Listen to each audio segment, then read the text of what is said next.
70 साल, 12,000 से ज्यादा गाने और एक ऐसी आवाज जो आज भी इतने सालों बाद भी लाखों दिलों पर राज करती है। जरा इस नंबर पर गौर कीजिए, 12,000 से ज्यादा गाने। जी हाँ, 12,000।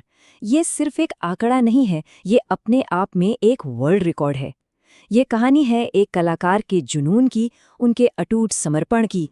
ये कहानी है आशा भोसले की, एक ऐसी आवाज जिसने सिर्फ गाने नहीं गाए, बल्कि सही मायनों में वो हर पीढ़ी की पहचान बन गई। तो आखिर ये सब शुरू कहाँ से हुआ? चलिए, उनकी जिंदगी के पहले पन्ने को पलटते हैं और जानते हैं कि संगीत उनकी दुनिया में कैसे शामिल हुआ। देखिए, संगीत में उनका आना कोई शौक नहीं था, बल्कि एक मजबूरी थी, एक जरूरत।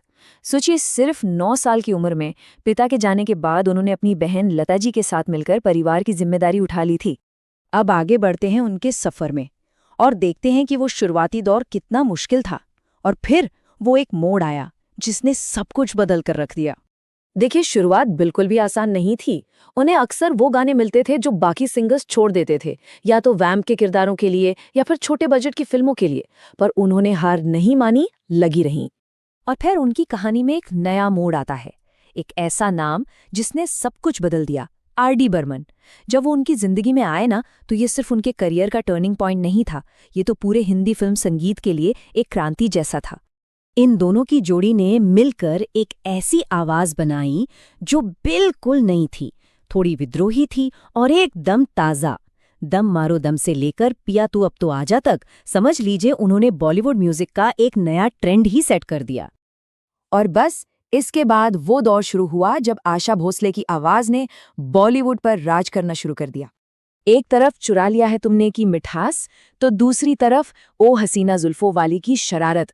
मतलब उनकी आवाज का जादू ऐसा था कि वो जिस गाने को छू लेती थी वो सुपरहिट हो जाता था। हर गाना एक मास्टरपीस। और उनकी रेंज की तो क्या ही बात करें, मतलब कमाल की थी। एक तरफ वो इतनी संजीदगी से गज़लें गा सकती थीं कि रूह तक उतर जाएं, और दूसरी तरफ ऐसे जोशीले कैबरे नंबर जिनमें एक अलग ही एनर्जी, एक अलग ही आग होती थी। पर उनका जादू सिर्फ बॉलीवुड तक ही सीमित नहीं रहा।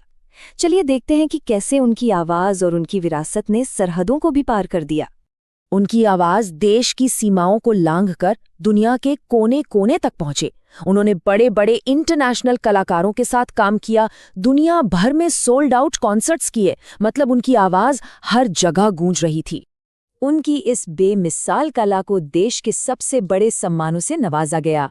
National awards, film fair award से लेकर दादा साहब फाल्के और पद्म विभूषण तक, हर सम्मान ने उन्हें एक राष्ट्रीय धरोहर का दर्जा दिया। लेकिन जानते हैं, इन सभी अवार्ड्स और सम्मानों से भी बढ़कर उनका सबसे बड़ा अवार्ड क्या है? वो है लोगों का प्यार। वो बेशुमार प्यार जो कल भी था और आज भी कायम है। तो ये पूरा सफर हमें आखिर में एक सवाल के साथ छोड़ जाता है। सवाल ये कि एक आवाज और उसके रूप कितने, मतलब सोचिए, एक ही आवाज में इतनी गहराई, इतनी मस्ती, इतना दर्द, सब कुछ। ये हमें सोचने पर मजबूर करता है उस गायिका के बारे में जो सिर्फ एक कलाकार नहीं, बल्कि एक जीती जागती